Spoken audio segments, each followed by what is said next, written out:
Salut tout le monde. Alors aujourd'hui on va se faire une petite vidéo pour décrypter les standards en VTT. VTT, All Mountain, Enduro. On va rester là-dessus et on va se concentrer sur les principaux, les plus communs. On va pas rentrer dans des standards qui existent peu ou plus. Du guidon à la roue arrière, on va aborder tous les standards pour que vous puissiez comprendre. Les boîtiers de pédalier, les jeux de direction, tout ça. Donc déjà, merci pour vos abonnements. Donc là, l'objectif, c'est 1000 abonnés. Je suis à peu près à 650, donc c'est bien, ça avance. Si vous pouvez partager les vidéos et puis vous abonner, ça aide beaucoup. Déjà, ça aide à référencer les vidéos et puis moi, ça me récompense de mon travail. On va faire une saga de 4 ou 5 vidéos, on va voir, je vais peut-être finir avec le cadre, avec tous les éléments du cadre. Là j'ai prévu 4 vidéos. On va les couper pour pas que ça soit trop long, trop dur à digérer. On va passer sur la première vidéo, donc poste de pilotage, jeu de direction. A tout de suite. Alors on va commencer par le guidon, le cintre plus précisément. Donc au niveau du cintre, bon, on passe les poignets, low-con ou classique, ok.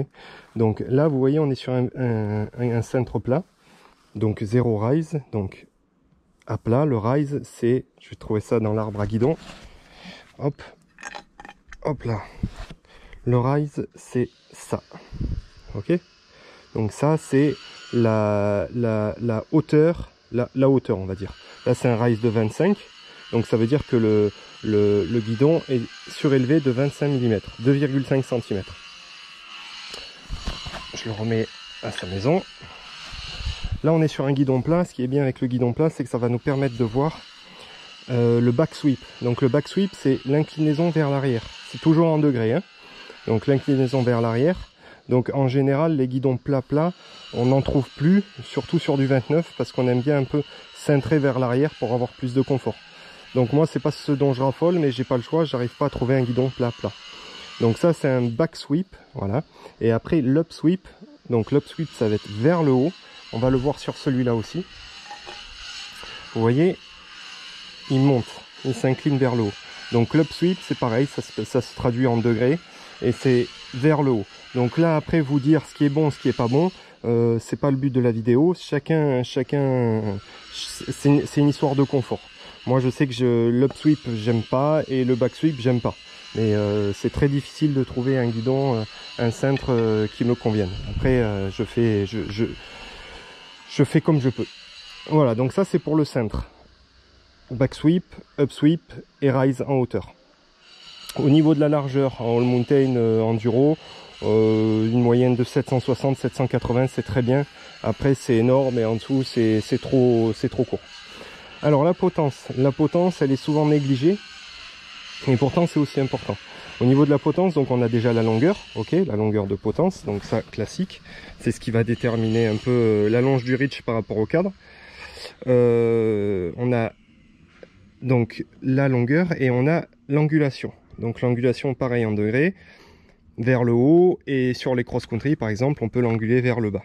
On peut la faire plonger ou à 0. Celle-ci c'est une 0 degré. On a ça, et ce qui est important aussi à voir, c'est au niveau de la fixation ici. Vous voyez, parce que là, on a une potence qui va chercher très large le cintre, et c'est pas pour rien. C'est pour rigidifier au maximum l'ensemble cintre-potence. C'est-à-dire qu'une potence qui est très fine et qui va mordre juste là, le cintre va avoir moins de rigidité qu'avec une potence qui va aller chercher loin, forcément, hein. Le point d'appui est beaucoup plus large. Donc ça, c'est à prendre en compte aussi par rapport à votre vélo, si c'est une saucisse ou s'il est déjà trop rigide. S'il est déjà trop rigide, évidemment, n'allez pas me mettre un cintre carbone avec une potence carbone de surcroît et une fixation très large.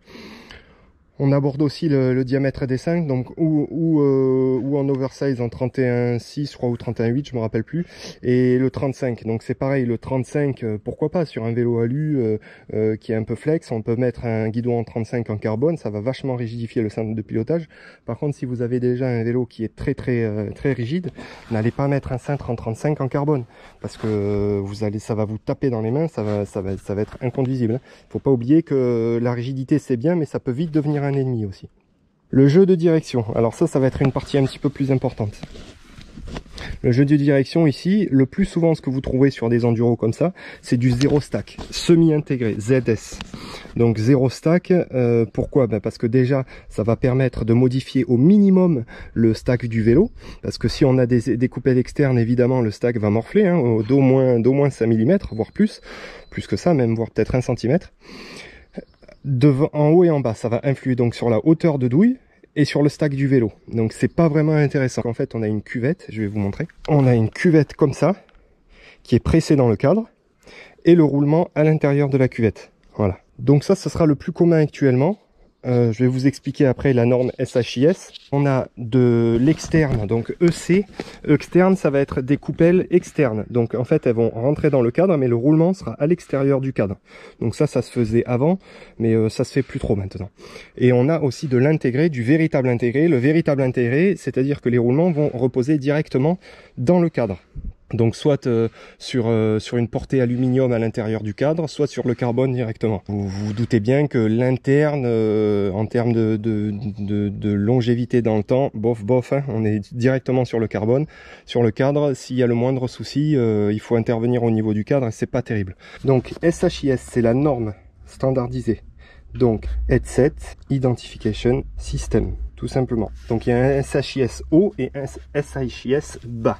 Donc on a EC, EC c'est externe, coupelle externe. On a ZS, semi-intégré. Après bien sûr l'intégré, donc l'intégré c'est IS, il me semble. IS c'est intégré. Donc pour les normes, si je vous écris ZS 44 28 6. ZS, le type de jeu de direction. 44, c'est le diamètre de la douille de direction. Toujours. Et ça, c'est le diamètre du pivot de fourche. Tout simplement. Donc pivot de fourche 28,6, c'est du 1 pouce 1 huitième. De toute façon, le pivot de fourche en haut, très couramment à 90%, on a du 1 pouce 1 huitième ou du 1 cinquième, mais ça c'est chez Giant par exemple. Mais bon, c'est voilà, ça une norme, je me rappelle plus exactement, mais c'est un peu plus gros que 28,6. Donc ZS 44 28,6, ça veut dire que vous avez un jeu de direction semi-intégré pour une douille de 44 avec un pivot en diamètre 28,6. Après, donc ça c'est le SHIS haut. Le SHIS bas, on va avoir par exemple ZS 56 40. Donc c'est pareil. Diamètre de douille, diamètre de pivot en bas. Donc 28,6 40, c'est le conique classique. À savoir que pour les fourches à pivot droit qui n'existent plus, mais il y en a encore qui tournent, c'est du 30. Voilà, donc c'est pas plus compliqué que ça le jeu de direction. Il suffit vraiment de prendre son temps et de lire, et puis en fait c'est très simple à analyser. Alors on peut avoir un mix, on peut avoir de l'intégré en haut et du ZS en bas, de l'océan, enfin il y a des cadres qui sont mixés. Le tout c'est d'identifier dès le début ce que vous avez, c'est très simple à identifier, et après aller chercher sur la fiche constructeur, hop, ou prendre vos mesures vous-même si vous démontez, et puis vous avez le jeu de direction, vous n'avez plus qu'à commander. Allez, on passe sur les freins. Donc les freins, c'est un gros morceau aussi, et puis surtout qu'il y a beaucoup de croyances qui sont fausses. Pour commencer, on va avoir du 2 ou du 4 pistons. Je vous le dis directement, c'est pas la puissance qui va changer en fait, c'est la progressivité. Un 2 pistons va être beaucoup plus on-off qu'un 4 pistons qui va être plus progressif, mais la puissance sera la même. Si on veut changer la puissance, si on veut avoir une puissance plus accrue, il va falloir avoir un mètre cylindre de plus grande contenance, parce que plus il y a de pistons, plus il y a de surface, et surtout une cinématique de levier aussi. La cinématique de levier, c'est très important dans la puissance de freinage. On l'oublie tout le temps, mais un levier qui est mal dessiné, le levier en soi, ça porte bien son nom, c'est un levier. Donc si le levier est trop court ou si l'angulation n'est pas bonne, ça freinera très mal. Donc après, il y a aussi une notion de tenue en température qu'il faut prendre en compte. Donc ça dépendra aussi de la matière du piston et du diamètre du piston. Si le disque pour la chaleur, la dissipation de la chaleur, le disque entre en compte, et la largeur du disque, sa matière, c'est très important. Moi je roule en 2 pistons et j'aime bien ça parce que d'une c'est plus léger, c'est plus on-off. Moi j'aime bien quand c'est assez on-off. Donc voilà, après c'est vraiment comme vous aimez les choses. Au niveau des huiles, on a l'huile minérale ou l'huile synthétique. Donc l'huile synthétique, c'est ce qu'on appelle communément le DOT. Donc il y a le DOT 3, DOT 4 et DOT 5.1. Le DOT 3, ce qui change en fait entre ces trois chiffres, c'est la température d'ébullition, le point d'ébullition, ce qu'on appelle. Le DOT 3, il est à 205 degrés, le DOT 4 est à 230 et le DOT 5.1 est à 270 degrés. C'est pour ça que c'est plus valable de mettre directement du DOT 5.1 dans vos freins. Au moins, vous élevez votre point d'ébullition. C'est une petite upgrade qui coûte pas très cher et qui est très bonne pour la fiabilité sur les grandes descentes et compagnie. Donc les points faibles du liquide synthétique, c'est un liquide déjà qui est très corrosif. Donc même à le respirer, c'est dangereux. Ça attaque très vite les joints. C'est une base glycolée et faut pas le laisser traîner sur une peinture, ou si vous en mettez à côté quand vous purgez, nettoyez vite parce que ça attaque tout. Hein. Et c'est surtout un liquide qui est hydroscopique, c'est-à-dire qu'il se charge en eau, il capte l'eau. Ça c'est très très mauvais parce que quand un liquide prend l'eau, le point d'ébullition baisse évidemment, parce que l'eau, le point d'ébullition de l'eau, tout le monde le sait, c'est 100 degrés. Donc si vous avez un liquide qui est chargé à 50% d'eau, vous imaginez bien que de 270 degrés, vous allez tomber beaucoup plus bas. Et un frein à 100 degrés, on y est très très vite. Donc il faut vraiment faire attention à ça. C'est pour ça que les freins, il faut vraiment les purger tous les ans. Ça, c'est très important. DOT, le liquide synthétique, se charge à peu près de 3% d'eau par an, entre 3 et 5%. Donc ça fait, je sais plus de combien de degrés ça fait baisser le point d'ébullition, mais c'est assez conséquent. Donc pensez bien à purger vos freins au moins une fois par an. Ça, il existe aussi le DOT 5. Alors le DOT 5, il n'est pas miscible. Tous les autres sont miscibles entre eux. Le 3, le 4, le 5.1 sont miscibles. C'est des bases glycolées, donc il n'y a pas de souci. Le DOT 5, c'est une base silicone, donc il n'est miscible avec aucun autre. Ça, il faut surtout pas le mélanger aux autres. C'est très important. Sur l'huile minérale, alors sur l'huile minérale, moi personnellement, je préfère largement l'huile minérale. Alors parce que déjà, c'est une huile qui pollue moins. C'est une huile qui est hydrophobe, c'est-à-dire qu'elle ne se charge pas en eau. Elle reste constante. Il faudra après bien sûr la purger parce que le liquide s'use, il se noircit et il faut le changer. Par contre, vous n'aurez jamais de perte de rendement comme sur un frein synthétique, comme sur une huile synthétique. Donc au niveau des huiles, on vous dit qu'elles sont pas miscibles, mais en fait si, elles sont miscibles. Le seul point qu'il faut vérifier, c'est le point d'ébullition. Moi par définition, là sur la Formula, j'ai de l'huile Formula, je mets de la Formula, mais sinon je sais que on peut mettre du LHM de chez LHM de chez Bendix, ça marche très bien. Après l'huile Shimano, le point d'ébullition est à 280 degrés. Donc par défaut, prenez de l'huile Shimano, au moins vous êtes tranquille et vous pourrez la mettre dans tous les freins. Donc c'est une huile qui est beaucoup moins corrosive, qui pollue moins, qui n'attaque pas donc les joints. Ce sera des freins qui seront dans le temps plus fiables. Donc au niveau des disques, alors méfiez-vous au niveau des disques. Donc vous avez des tailles, donc vous avez 140, 160, 180, je parle pas du 183 ni du 185, 200, 203 et maintenant 220 aussi. Donc au niveau du disque, la taille va être importante évidemment, mais pas que la taille, le dessin du disque et l'épaisseur du disque. Par exemple, là, on a du Formula en 180 qui est light. Piste de freinage, vous voyez, est vraiment travaillée. Et la puissance de freinage n'est vraiment pas la même qu'avec le même disque Formula en même diamètre que j'ai sur mon autre vélo, mais avec une piste beaucoup moins travaillée et une largeur beaucoup plus conséquente. Vraiment, c'est le jour et la nuit en termes de freinage. Si vous êtes vraiment dans une pratique enduro, n'essayez pas de gratter du poids sur les disques. Trouvez plutôt des disques voilà, vraiment qui vont freiner fort, parce que le disque c'est la fin de la chaîne, mais c'est le plus important, c'est une des choses les plus importantes avec les plaquettes. Mettez du 200 si vous voulez à l'avant, tout un disque qui est fait pour une pratique gravity. Au niveau des plaquettes, on va avoir de l'organique, du semi-métallique, du métallique, du céramique. Alors organique, c'est très bien, ça en fait le mordant est très rapide.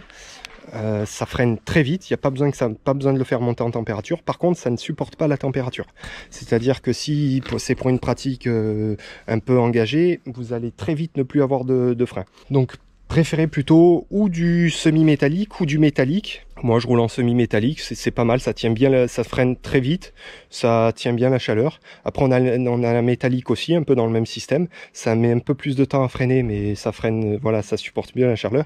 Et la céramique, alors la céramique, par contre, à froid, la céramique c'est très dangereux parce que ça ne freine pas.